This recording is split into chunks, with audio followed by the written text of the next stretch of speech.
السلام علیکم ورحمۃ اللہ وبرکاتہ۔ میں ہوں آپ کا میزبان حافظ محمد دانش۔ محترم سامعین ناظرین، آپ نے جو سوالات ہم تک پہنچائے ہیں ان کے جوابات کے لیے ہمارے ساتھ موجود ہیں بٹلہ ہاؤس سے شاہ مسجد کے امام و خطیب مفتی احمد بن محمد ارشد خان صاحب۔ جی مفتی صاحب، قاری نعمان گنگو سے معلوم کرتے ہیں نعیم کے معنی کیا ہیں؟ بسم اللہ الرحمن الرحیم، الحمد للہ وحدہ والصلاة والسلام علی من لا نبی بعدہ،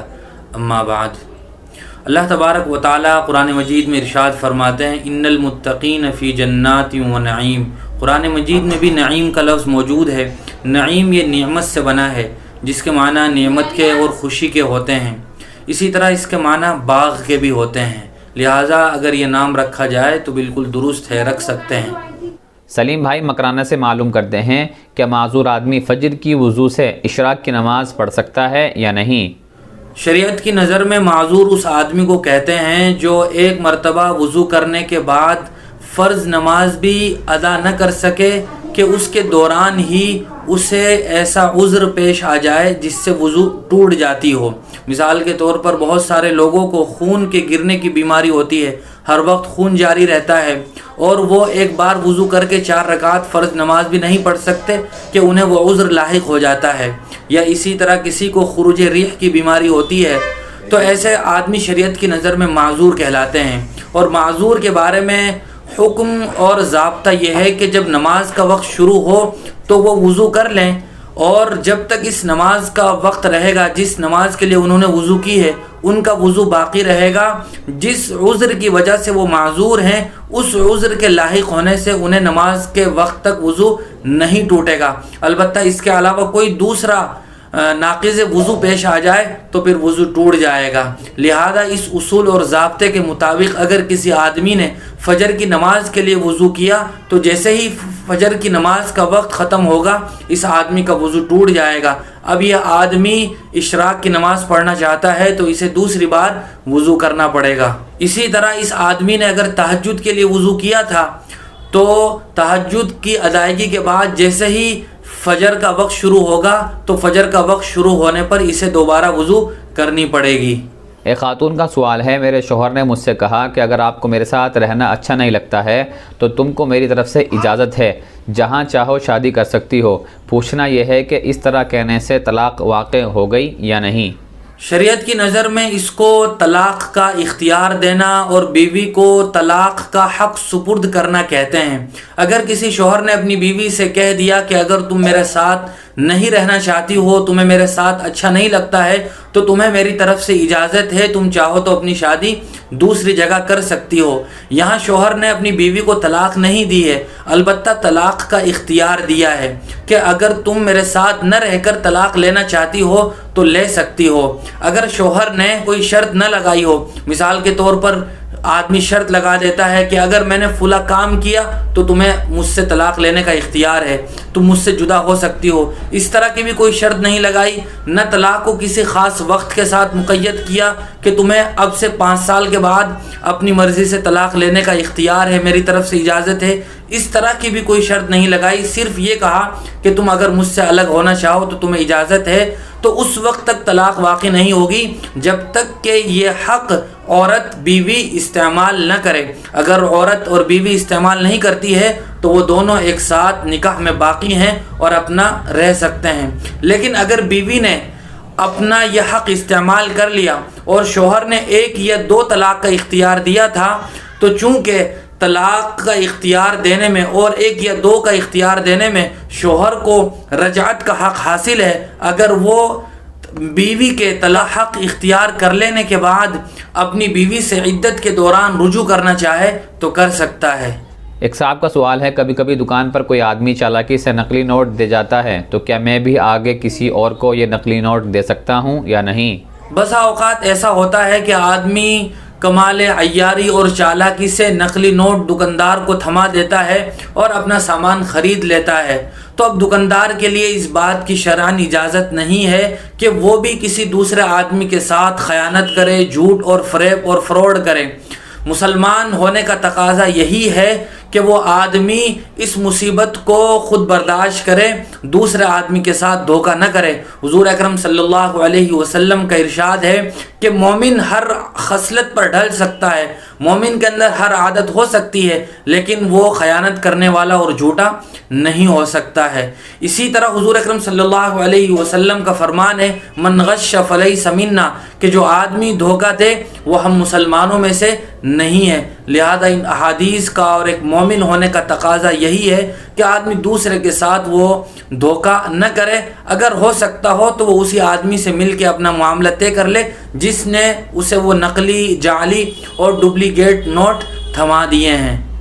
انہی صاحب کا دوسرا سوال ہے، دکان پر آنے والے فقیر اور سائل کو پھٹا ہوا نوٹ دے سکتے ہیں یا نہیں؟ جی ہاں، اگر ہمارے پاس کوئی فقیر یا سائل آتا ہے تو ہمیں اس کے فقر کا اور اس کی غربت کا لحاظ رکھتے ہوئے اس کے ساتھ اچھا معاملہ کرنا چاہیے، اسے اچھے ہی نوٹ دینے چاہیے تاکہ وہ اپنی ضرورت کے مطابق، منشے کے مطابق ان نوٹوں کو استعمال کر سکے۔ حضور اکرم صلی اللہ علیہ وسلم کی حدیث ہے لا یؤمن احدکم حتی یحب لاخیہ ما یحب لنفسہ، کہ آدمی اس وقت تک مومن نہیں ہو سکتا جب تک کہ وہ دوسروں کے لیے بھی وہی چیز پسند نہ کرے جو اپنے لیے پسند کر رہا ہے۔ لہذا اس حدیث کا تقاضا بھی یہ ہے کہ ہم اس غریب کو اچھا ہی نوٹ دیں، اور غریب اور فقیر کو دینا یہ اللہ کو قرض حسنہ دینا ہے، جس کا بدلہ اللہ تبارک و تعالیٰ قیامت کے دن ہمیں اس سے اچھے انداز میں چکائیں گے۔ لہذا ہم اگر کسی غریب اور فقیر کو کچھ دے رہے ہیں تو گویا ہم اللہ کو دے رہے ہیں، تو اللہ کو دینا یہ اچھا دینا چاہیے تاکہ ہمیں اس کا بدلہ اچھا مل سکے۔ فاروق بھائی معلوم کرتے ہیں، ایک شخص نے میرے پاس امانت رکھی تھی، پھر اس کا انتقال ہو گیا، تو اس امانت کا کیا حکم ہے شریعت میں؟ جی ہاں، اس رکھی ہوئی امانت کو ہم اس کے وارثوں کو دے دیں۔ کسی کے والد نے امانت رکھی تھی، والد صاحب کا انتقال ہو گیا، تو اس کے بیوی جو بچے ہوں، جو اس کے وارثین ہوں، ان کو وہ امانت دے دی جائے کہ تمہارے والد نے ہمارے پاس یہ امانت رکھوائی تھی، اب وہ اس دنیا سے رخصت ہو گئے، تو یہ امانت آپ تم اپنے درمیان تقسیم کر لو شرعی حصے کے مطابق۔ اور اگر اس مرنے والے کا کوئی وارث بھی نہ ہو تو پھر وہ رقم، وہ پیسے غریب اور کسی فقیر کو اسی آدمی کی طرف سے صدقہ کر دیے جائیں۔ ایک خاتون کا سوال ہے، بغیر محرم عورت کے لیے حج عمرہ کا سفر کرنا منع ہے، لیکن اگر کسی نے بغیر محرم کے حج کر لیا تو کیا اس کا فرض ادا ہو جائے گا یا نہیں؟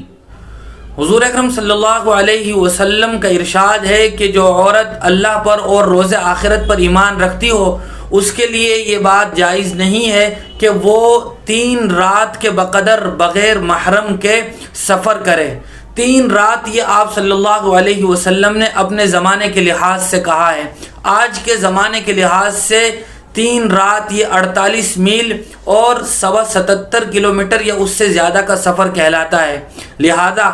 عورت کے لیے یہ بات ضروری ہے کہ وہ اگر سفر شرعی کر رہی ہے، یعنی 77 یا اس سے زیادہ لمبا سفر کر رہی ہے، تو وہ بغیر محرم کے سفر نہ کرے، اپنے شوہر کے ساتھ سفر کرے یا اپنے والد کے ساتھ یا اپنے بھائی کے ساتھ، محرم رشتہ دار کے ساتھ وہ سفر کر سکتی ہے، کسی اجنبی کے ساتھ یا تنہا وہ سفر نہیں کر سکتی ہے۔ حضور اکرم صلی اللہ علیہ وسلم کی ایک حدیث ہے، آپ نے ایک بار یہ حدیث بیان فرمائی کہ کوئی عورت بغیر محرم کے سفر نہ کرے، تو ان صحابہ کے مجمع میں ایک صحابی کھڑے ہوئے، انہوں نے کہا کہ یا رسول اللہ، میں نے تو فلاں غزوے اور جہاد میں اپنا نام لکھوایا ہوا ہے اور میری اہلیہ وہ حج کے لیے جانے والی ہیں، تو میں کیا کروں؟ حضور صلی اللہ علیہ وسلم نے انہیں کہا کہ تم غزوے اور جہاد کو چھوڑ کے اپنی بیوی کے ساتھ سفر حج پر جاؤ۔ اسی لیے کسی خاتون کے لیے سفر شرعی پر اگر جانا ہو تو وہ اپنے محرم کے ساتھ جائے۔ اور جہاں تک تعلق ہے نابالغ کے ساتھ سفر شرعی پر جانے کا، تو فقہا نے یہ بات لکھی ہے کہ اگر وہ لڑکا ایسا ہو جو بالغ ہونے کے قریب ہو، 12 سال 13 سال 14 سال کا ہو، اچھے اور برے کی سمجھ بوجھ رکھتا ہو، تو گرچہ وہ نابالغ ہو لیکن بالغ ہونے کے قریب ہو، تو اگر کوئی ایسا بھی محرم ہے تو اس کے ساتھ بھی سفر پر جا سکتی ہے۔ لیکن 10 سال 11 سال یا اس سے چھوٹی عمر کے محرم لڑکے کے ساتھ وہ سفر پر نہیں جا سکتی ہے۔ بنیادی مقصد اس شرط کو لگانے میں یہ ہے کہ اسلام کی نظر میں عورت کا بہت بڑا مقام ہے، عورت کا تقدس اور تحفظ شریعت کی نظر میں بہت ہی اہم ہے۔ جس خاتون کی عصمت و عزت محفوظ ہے تو اس کے پاس گویا سب سے بڑا گوہر ہے۔ مذکورہ سوال کا جواب بھی یہی ہے کہ بغیر محرم کے خاتون سفر حج کے لیے بھی نہیں جا سکتی ہے، بلکہ اگر زندگی بھر کسی خاتون کو کوئی محرم میسر نہ ہو تو اس کے لیے اس وقت بھی سفر حج پر جانے کی اجازت نہیں ہے، چاہے اس پر حج فرض ہو، بلکہ حکم یہ ہے کہ اگر اسے زندگی بھر آخری وقت تک بھی کوئی محرم میسر نہیں ہوا تو وہ اپنے کسی وارث کو وصیت کر کے جائے کہ میری طرف سے میرا حج بدل کر لینا۔ لہذا